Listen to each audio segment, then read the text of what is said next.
Durant ces assises, il a été démontré comment la désinformation ainsi que le discours de haine ont été, partant de l'histoire de la province du Nord Kivu, à la base de plusieurs conflits entre communautés. Séance tenante, les différents orateurs intervenants ont mis un accent particulier sur l'importance pour toutes les communautés de la province de vivre en commun pour promouvoir la paix et bannir tout discours de haine, tel que précise ici David Fundi Asumaili de la division de la communication stratégique et information publique de la MONUSCO. Alors, nous avons constaté, et comme vous êtes là, comme on constatait aussi nos orateurs, que dans cet espace, donc dans la province du Nord Kivu, il y a réellement l'existence des discours de haine, la désinformation. Et comme vous avez suivi, quand le discours de haine est là, il devient mauvais, c'est quand il incite à la haine. Ça veut dire engendrer des manifestations des sociétés contre les autres tribus. Et la désinformation, c'est le fait carrément de prendre une bonne information et puis de l'abîmer et pour chercher à créer des troubles parmi les communautés. Et voilà pourquoi on a organisé cette activité. Et puis vous avez reconnu avec les orateurs, nous avons appelé les orateurs locaux, donc des natifs d'ici, et des professeurs d'université des activités des droits de l'homme qui ont développé le sujet, et tout le monde a reconnu que ça existait. Et alors, et puis on est parvenu jusqu'à avoir des recommandations pour lutter contre ce phénomène dans l'espace du Nord Kivu. Pensez-vous que vous aurez peut-être un très bon résultat surtout en cette période de guerre? Oui, nous pensons qu'on aura de très bons résultats parce que vous avez suivi Maître Fatak spécialement, qui lui nous a retracé l'historique. Et puis avant, il disait que c'était le havre de paix qu'on a connu depuis très longtemps, mais à un certain moment, et ce discours a commencé parce que voilà, il y a des communautés, n'est-ce pas, qui ne voulaient vraiment plus se vivre en commun et puis ça a engendré des guerres. Alors vous avez aussi suivi qu'ils ont créé des mécanismes locaux qu'on appelle par exemple les barrages à arroser, et justement qui luttent contre ces phénomènes et qui veut inclure tout le monde.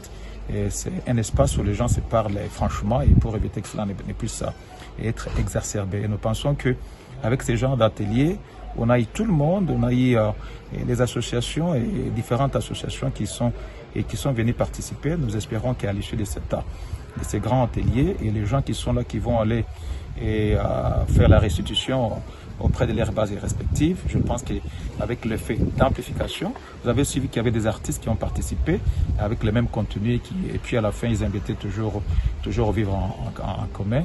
Et moi, je pense qu'avec le temps, on va réellement voir que ça va changer, que ça pourra apporter la paix dans l'espace du Nord Kivu. Les participants à ces assises se sont réjouis de cette initiative de la MONUSCO et ont pris conscience du danger de la désinformation ainsi que des discours de haine. Soleil Bayumba, président de la jeunesse Bunakima du territoire de Walikale, l'un des participants, a pris un engagement de toujours véhiculer un message de paix au sein de sa communauté.